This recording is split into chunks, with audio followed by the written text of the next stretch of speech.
This is Warren Throckmorton, and you're listening to the Telling Jefferson Lies podcast series. The series is nearing an end, and it is protesting its fate. All good things must end, and this has been a good thing. At least I've enjoyed it, and I hope you have too. I want to have a final episode sometime before the end of April. Actually, I have 2 more to go. I'm working on them now. I also want to post some occasional short and medium-length bonus episodes, perhaps even after the final regular segment to kind of fade it out.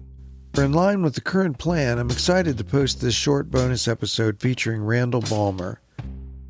Dr. Balmer is the John Phillips Chair in Religion at Dartmouth College, the oldest endowed professorship at Dartmouth.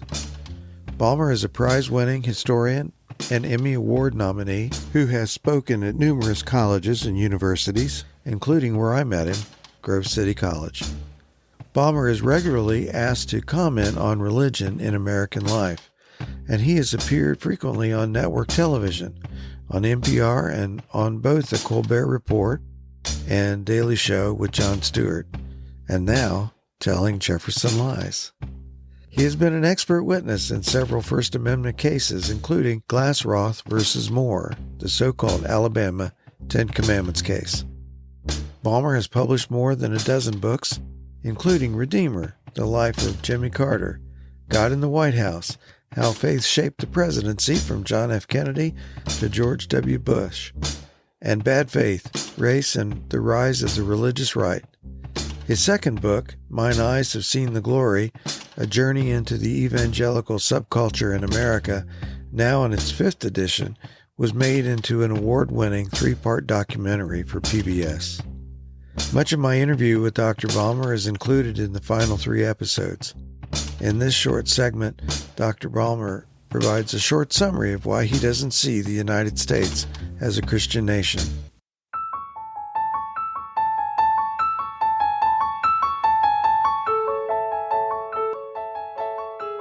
I think the whole argument that the United States is and always has been a Christian nation falters on 3 grounds. First of all, the First Amendment itself, which prohibits the establishment of religion. Second, the founders, none of whom, with the possible exception of John Witherspoon, president of the College of New Jersey, and Benjamin Rush, a physician, none of the founders would be welcome as members in any of the churches who are now propagating Christian nationalism. But we also have to contend with the Treaty of Tripoli. The Treaty of Tripoli was negotiated at the end of George Washington's administration. It was sent to the Senate by John Adams with an endorsement. It was read aloud before the U.S. Senate and ratified unanimously on June 7th, 1797. Article 11 of the Treaty of Tripoli reads, "The United States is in no sense founded on the Christian religion." That's pretty explicit. The entire Senate unanimously ratified the Treaty of Tripoli in 1797, saying that the United States is not a Christian nation. The Treaty of Tripoli was negotiated with the leaders of the Tripoli region of what is now Libya in northern Africa in order to neutralize threat to American ships subject to piracy in the Mediterranean. The specific reason the Christian nation clause was added is not clear from the record, but may have been to minimize perception of religious conflict with Muslim nations. While it is not clear when the clause was added, it was ratified on June 7, 1797, by the Senate and signed by John Adams 3 days later, on June 10th, as described by Dr. Balmer. Throughout American history, there have been various attempts to anoint the United States as a Christian nation because, of course, the charter documents do not do so. And probably the best example of that took place during the Civil War. One of the Confederacy's complaints about the Union or against the Union was that the Constitution, the Declaration of Independence, did not specifically acknowledge Christianity as being the formation or the foundation of the United States. And so there was a movement after the Confederacy declared itself to be a Christian entity called the National Reform Association that sought to amend the Constitution so that the United States would explicitly be a Christian nation. A delegation of these folks visited Abraham Lincoln and made their case before the president.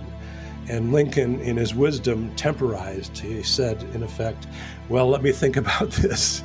And apparently never got back to them, and it went nowhere. But that's been one of the attempts, one of several attempts. Most recently in the 1960s, after the school prayer decisions by the Supreme Court, there was another attempt to amend the Constitution to designate the United States as a Christian nation, and it even has the support of Everett Dirksen, the venerable Republican senator from Illinois, who proclaimed that he was positively evangelistic about this effort to make the United States into a Christian nation. Fortunately, both for the faith and for the Republic, wiser heads have prevailed in each of these attempts to amend the Constitution. Although the attempt to formalize the United States as a Christian nation have failed thus far, as we have seen, that hasn't stopped modern-day Christian nationalists from attempting to craft de facto establishments of Christianity around the country.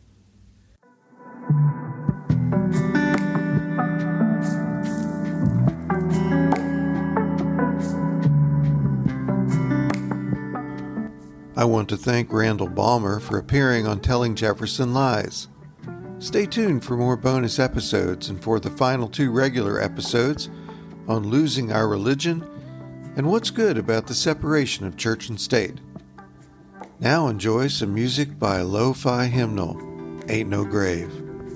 Thanks for listening.